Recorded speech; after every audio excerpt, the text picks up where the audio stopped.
Assalamualaikum warahmatullahi wabarakatuh. Okay, we are from group 10. We want to present presentation about unit 11 and 12. And now we're going to presentation about chapter 11 with the title Instructional Media Production Management. This chapter explains the media production process and recommends management, a process that makes that process effective and satisfying for all concerned. Okay, chapter overview. Instructional media production is the process of bringing to life the instructional designer plans and specification. Once an instructional designer or design team conduct the necessary analysis, develop the goals and objectives, specifies the activities, and determines the appropriate evaluation procedures. Some person or group must actually create the media that will provide the instruction or instructional support. This media can take many forms. They can be print-based, for example, worksheet or textbook. Audiovisual, for example, film, video, slide presentation, and sound recording. And the third is interactive, for example, software and combination are combination from the three, a combination from interactive, audiovisual, and print-based. And next, the production process. There are essentially three phases to any media production project: pre-production, production, and post-production. Okay, the first is pre-production. Pre-production is the planning phase. Production includes design and develop. And second is the production. In the production phase, the final design of the project is developed and all necessary components for its completion are created and integrated. Depending on the types of media being produced, this may include the creation of specific graphic element, typeset text, soundtrack, video footage, and or computer software. And the last is in post-production. Okay, in the post-production phase, the finished product is made ready for distribution to those who are going to use it. Often during a post-production, the product is also archived, so future production teams have access to the product and its components. Organizing a production team. A production team takes the raw material resources available and uses those resources to create a finished product. Good production teams consist of people with a variety of skills and talents. Management is the organizational aspect of the production. The roles of responsibilities of the members of any production team depend on the type of product being created. For example, a team responsible for producing computer-based multimedia might include the following: production manager, subject matter expert or SME, a writer, art director, graphic artist, sound designer, video director, video editor, interface designer, programmer, and talent. Production management includes the establishment and execution of those tasks and procedures that facilitate the completion of a project within a set of specified parameters. The parameters include a time frame and a given set of available resources, including access to tools, the skills of production team members, and money. Management also includes maintaining communication among a project's participants and stakeholders. Okay, the media production triangle: time, resources, and quality. The media production triangle represents the interplay between time, available resources, and quality. The ideal is to always produce a high-quality product quickly and inexpensively. However, the adage among experienced media producers is that at any one time, you can only choose two of three choices: fast, cheap, or good. This means that there are always three less than ideal choices. A product may be created quickly and well, but it will not be cheap. It can be created inexpensively and well, but it will take time, or it can be created quickly and inexpensively, but it will not be very good. Planning for success: the production calendar. The production calendar establishes when specific tasks are to be completed and often includes notes and who is specifically responsible for the completion of each task. The production calendar consists of a combination of milestones and drop dead dates.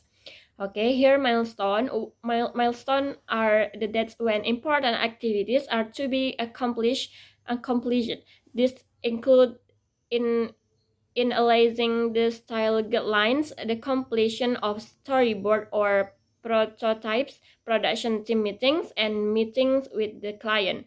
And what is drop dead? Drop dead dates are when a specific task must be completed or abandoned if it is not complete. This includes completion of filming, final artwork, programming, and submitting the completed product to client.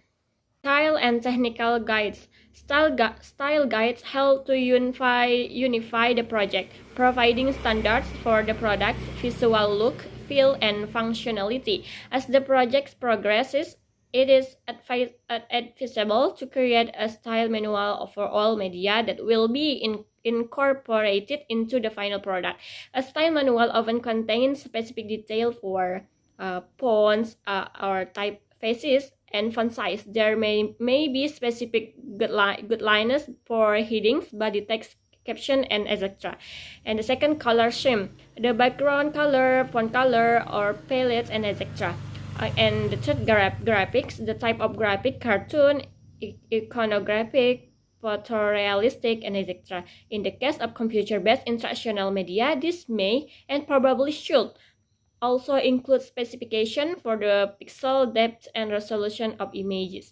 And the last is sound, bit depth, stereo or mono or MIDI or analog recording or dubbing or etc. The storyboard is indeed a big board on which are posed raw sketches that visually tell the story. Computer-based multimedia projects are also often translated into a storyboard early in the production process. The storyboard of a multimedia project gives a screen-by-screen view of how the finished product should look. Multimedia storyboard are often accompanied by a navigation layout. A navigation layout is a visual display of the possible choices one may take it navigating the multimedia presentation. This is most often accomplished by creating a flow chart depicting each screen and showing how each screen connects to the other screens. Some wonderful examples of storyboard are available as extra on DVD version of films and animated features. The DVD of Pixar's animated features, for example, Monster Inc., Carrigan 2002, include a brief feature that shows the process of taking an idea from script to storyboard to finished animation. Assalamualaikum warahmatullahi wabarakatuh. I'm Siti Lestiana and I will continue the material about chapter 11, prototyping.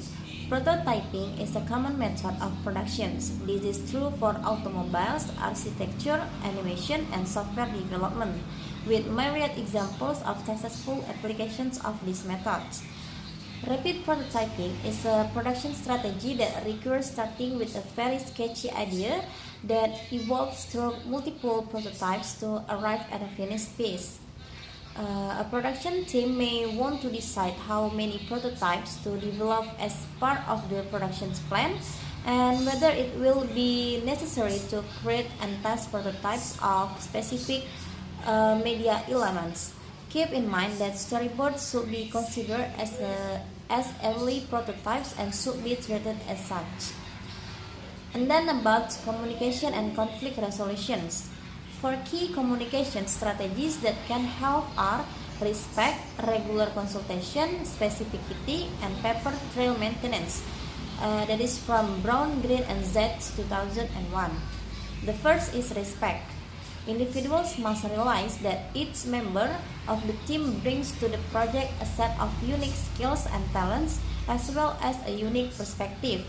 It is important to the health of any project that everyone recognizes the value of each team member's contributions by listening to them and accepting critical comments in the spirit in which they are intended. Second is a regular consultation. Regular meetings, phone conversations, or correspondence are an important part of the production process. These allow team members and the client to share ideas, provide clarifications, and ensure that the product is being designed to match everyone's shared vision. And the third is specificity. Everyone involved in the production process should strive to be as specific as possible. For example, the term a clever animation does not adequately describe how a finished animation should look like. That is, one person clever is another straight. Clarify and show specific examples as often as possible. And the last is paper trail maintenance. During pre-productions and in the early stages of productions, have everyone share layouts, sketches, and storyboards as much as possible to establish a shared vision of the finished product. During the later stages of productions, establish sign-off dates when the productions manager, team members, or the client must sign an authorizations that the product component is acceptable for incorporations into the final product. And next is watch out for cowboys. One classic problem that many instructional design teams face is sometimes referred to as the cowboy or as hero or superhero syndrome. A cowboy is someone who is usually highly competent but does not work well with others. The cowboy tends to make statements like, "I'll take care of that, no one else on the team needs to worry about it." However, there really is no room for cowboys or superheroes on a team that is functioning well. The importance of good communications among team members cannot be overstressed. It takes a while for teams to form into effective working groups, and much of why teams operate effectively is still a mystery to us. However, one thing we know from experience is that effective teams have effective communication strategies in place. Next is about tips for successful teamwork. Teamwork has its benefits and its drawbacks. As you begin to form teams and plan for completing a production project, you may want to take the following into considerations. First, teamwork requires communication. Make sure your team knows how to communication effectively. For example, specific days or times of day when everyone should have checked email, weekly meetings, or phone conferences. 2. Teams should consist of people with explicit roles. Members of the team should take specific responsibilities. These should include project manager, subject matter expert, and media producer. Other roles teams may want to assign include editor, artistic director, and assessment director.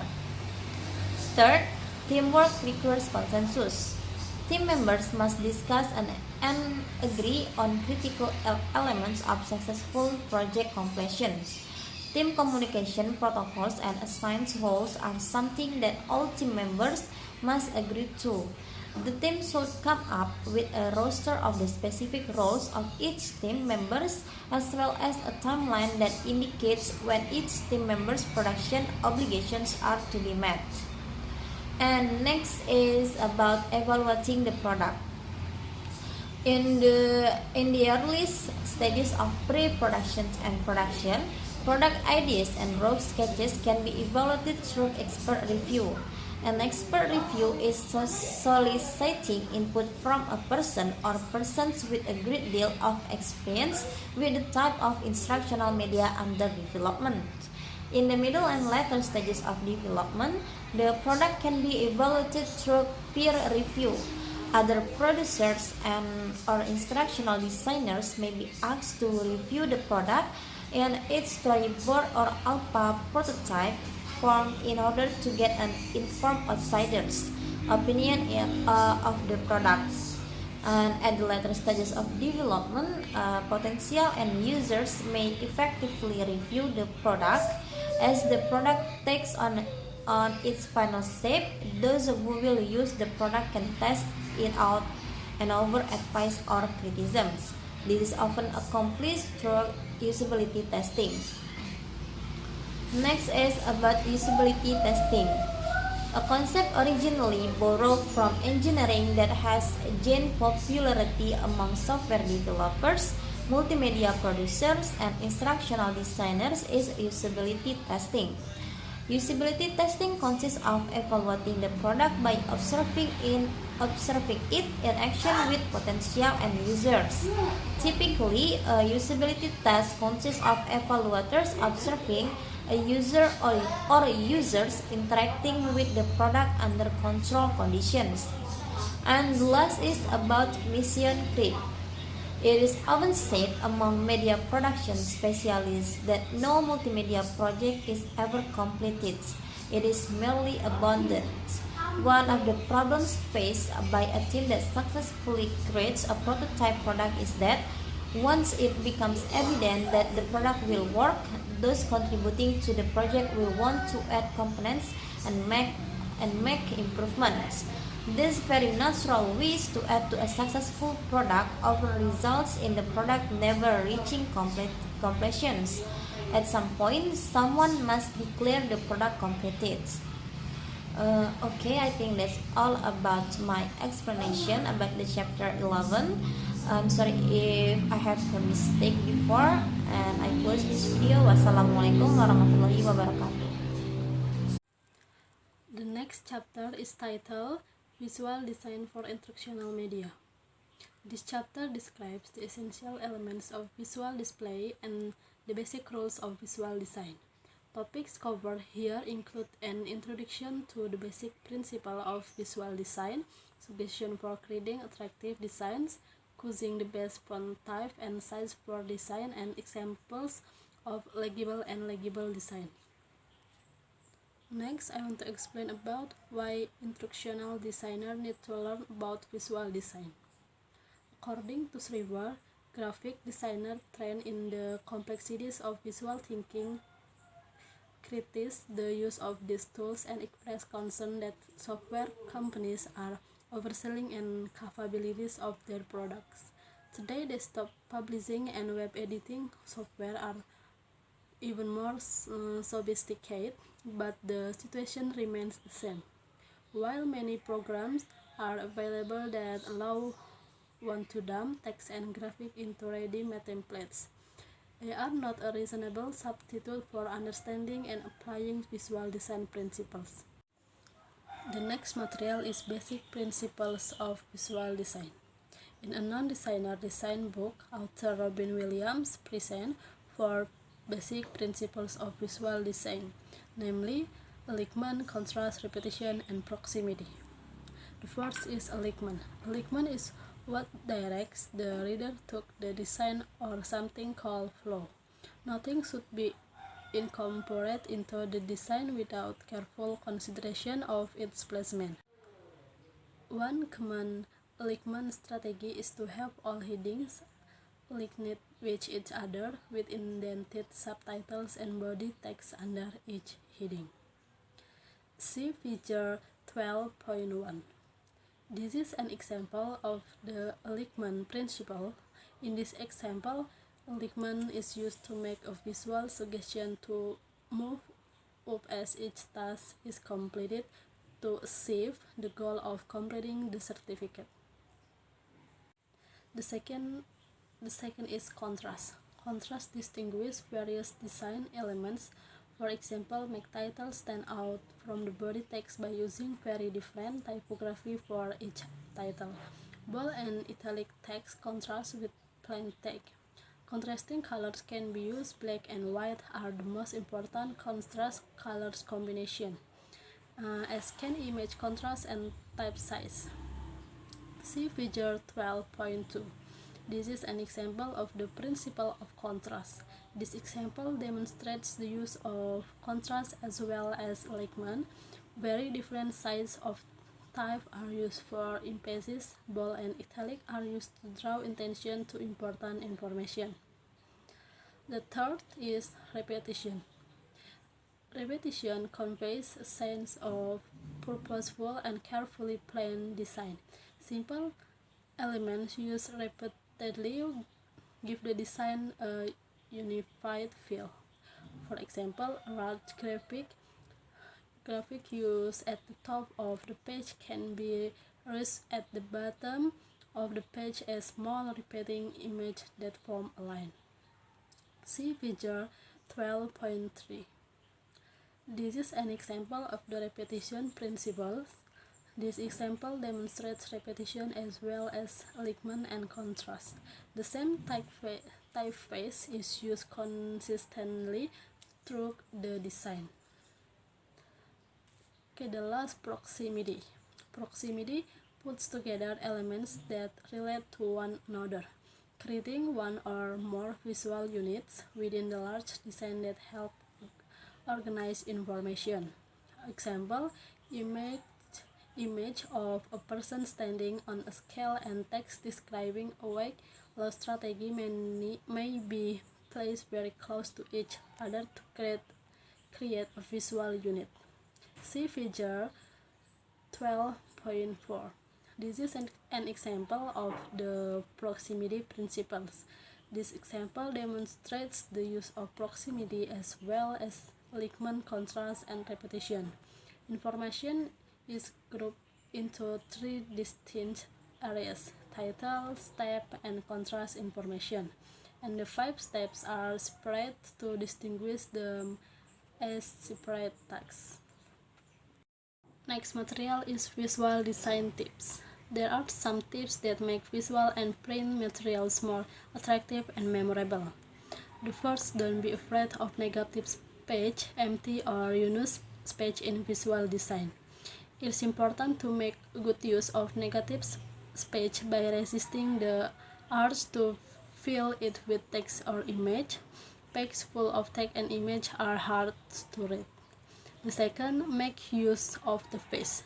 Humans are naturally attracted to face. Think of the billboard and magazine ads that catch your eye the fastest.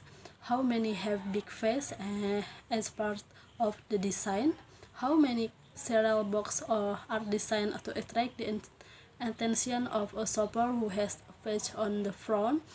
Take advantage of this by incorporating some types of face graphic as one of the biggest elements of your design. The third, use bullet lists to separate pieces of information while grouping them together.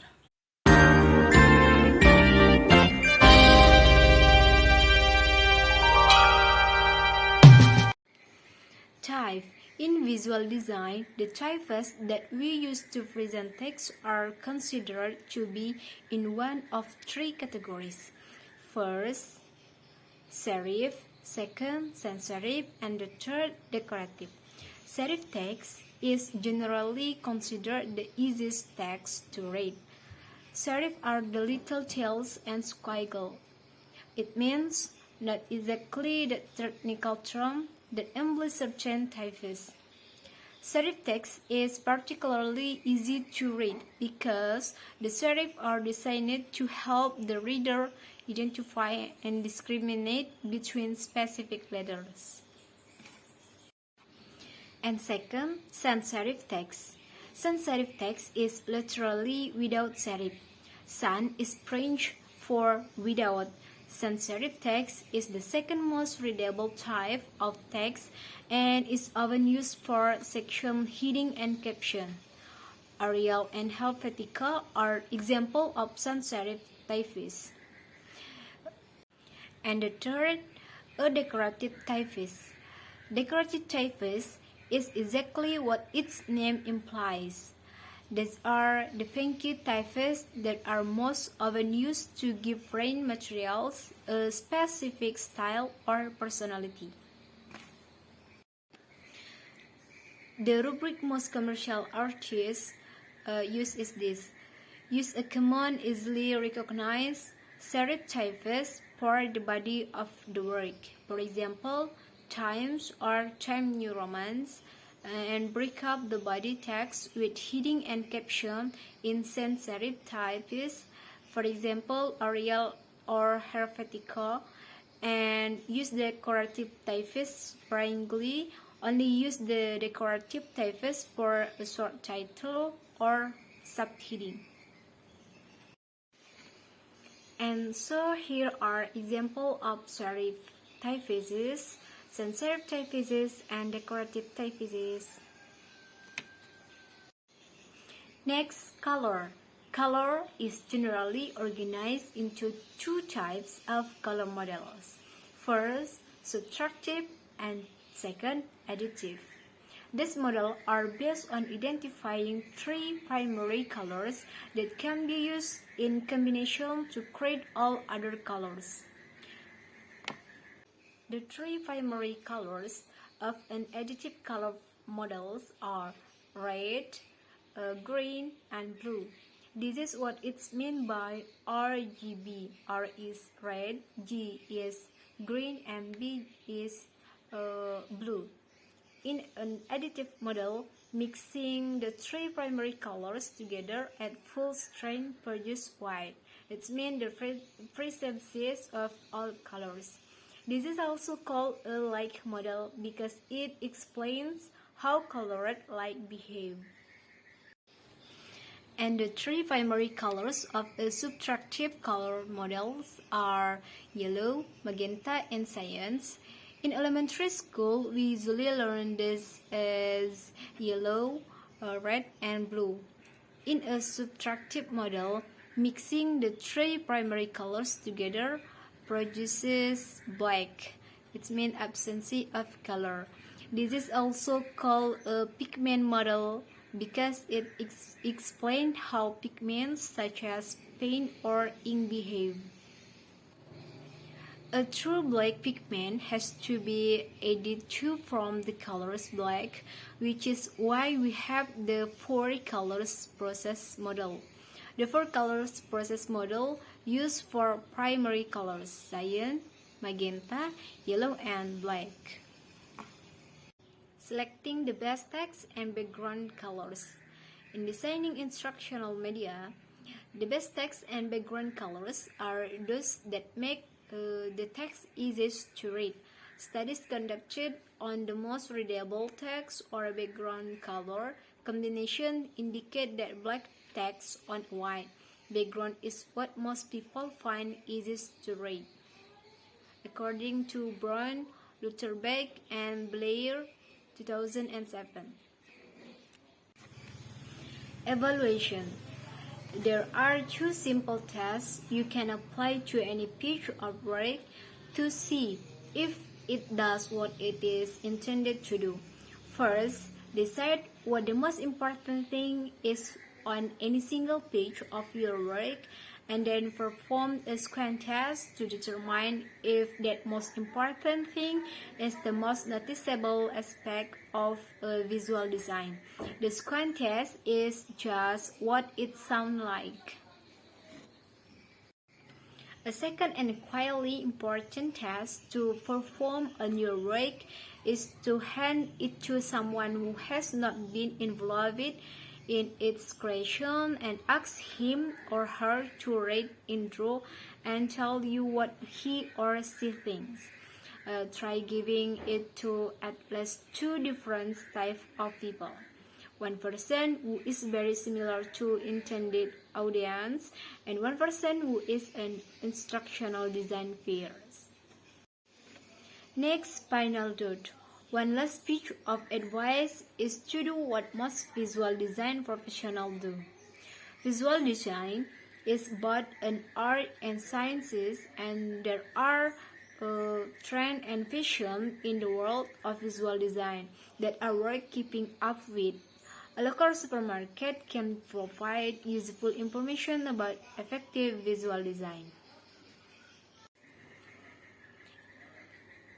Next, visual design and instructional design process. Communicating effectively is an important part of instructional design, and visual display plays a critical part in most instructional media. Understanding and applying fundamental rules of visual design should help you answer the following questions. First, is the information presented in a way that is easy to read? Second, is the information presented in a way that is easy to understand? The third, do instructional materials look professional? Next, is the visual display attractive? And the last, does the visual display help the learner comprehend the instructional contents?